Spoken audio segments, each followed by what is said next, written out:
Hi viewers, welcome back to my channel. ഇന്നത്തെ video ചേന കൊണ്ട് ഒരു അസ്ത്രം എങ്ങനെയാണ് ഉണ്ടാക്കുന്നതെന്ന് നോക്കുന്നത്. ഞങ്ങളുടെ നാട്ടിലേക്ക് ഇതിന് അസ്ത്രം എന്നാണ് പറയുന്നത്. നിങ്ങളുടെ നാട്ടിലേക്ക് എന്താണ് പറയുന്നതെന്ന് ഒന്ന് കമൻറ്റ് ചെയ്യണം. ഞാനിതിനെ ഒന്ന് ചെത്തി വൃത്തിയാക്കി ചെറിയ കഷ്ണങ്ങളായി നുറുക്കിയ ശേഷം വരാം. ഇനിയിപ്പോൾ ചേന ഞാൻ എല്ലാം ചെത്തി കഴുകി എല്ലാം വൃത്തിയാക്കി ചെറിയ ചെറിയ കഷ്ണങ്ങളാക്കി നുറുക്കി കുക്കറിലേക്ക് ഇട്ട് കൊടുക്കുകയാണ്. കഴുകിയതൊന്നും കാണിക്കാൻ പറ്റില്ല. ചേന കഴിയുമ്പോൾ നമുക്കെല്ലാവർക്കും നല്ല ചൊറിച്ചിലുണ്ടല്ലോ, കൈക്ക് നല്ല ചൊറിച്ചിലായിരുന്നു. അതുകൊണ്ട് ഞാൻ അതൊന്നും എടുത്തില്ല.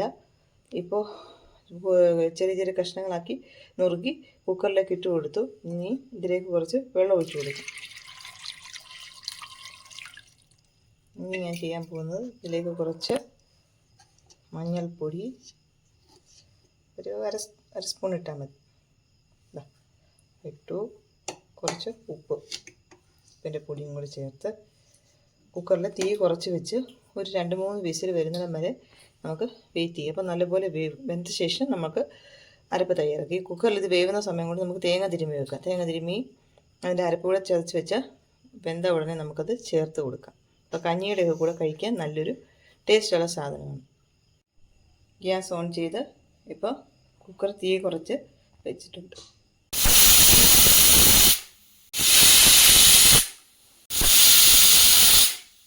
അപ്പോൾ ചെറിയ തീയിൽ കിടന്ന് 3 വിസിൽ വന്ന് ഇനി നമുക്ക് ഗ്യാസ് ഓഫ് ചെയ്യും.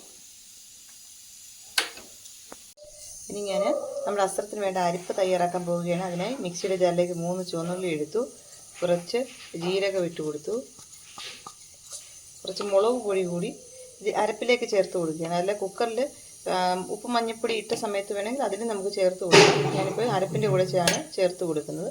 ചില സ്ഥലങ്ങളിൽ ചുവന്നുള്ളിക്ക് പകരം വെളുത്തുള്ളിയാണ് യൂസ് ചെയ്യുന്നത്. നമ്മുടെ ടേസ്റ്റ് എങ്ങനെയാണോ ഇഷ്ടപ്പെടുന്നത്, ചിലർക്ക് ചുവന്നുള്ളി ഇഷ്ടമല്ലായിരിക്കും, ചിലർക്ക് വെളുത്തുള്ളിയുടെ ടേസ്റ്റ് ആവും ഇഷ്ടം. അതനുസരിച്ച് നമുക്ക് ചുവന്നുള്ളിയോ വെളുത്തുള്ളിയോ എടുക്കാം. അരപ്പിന് അത് ചേർക്കുന്നതിൽ കുഴപ്പമൊന്നുമില്ല. ഇനി ഞാൻ തേങ്ങ ഇട്ട് കൊടുക്കും. ഇനി ഇത് നല്ലതുപോലെ ഒന്ന് അരച്ചെടുക്കാം, പേസ്റ്റ് പോലെ.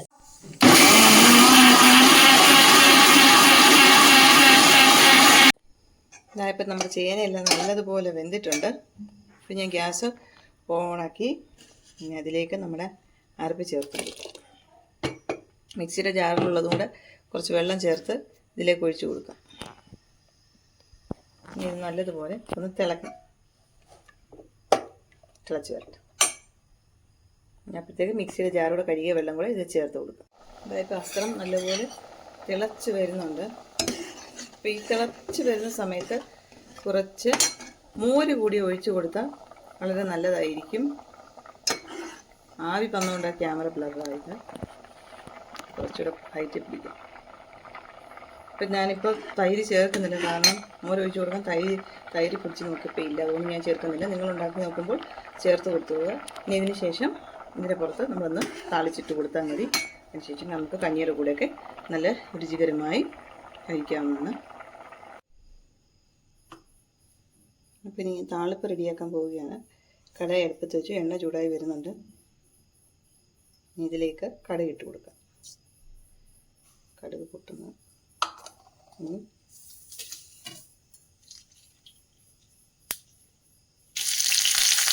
ചെറിയ ഉള്ളി അരിഞ്ഞത്, കരിവേപ്പിൻ്റെ ഇല, പച്ചമുളക് ഞാൻ ചേർത്ത് കൊടുക്കുന്നു. കറിയിൽ ഉപ്പ് പാകത്തിനില്ലെങ്കിൽ അതുകൂടി ആഡ് ചെയ്ത് കൊടുക്കേണ്ടതാണ്.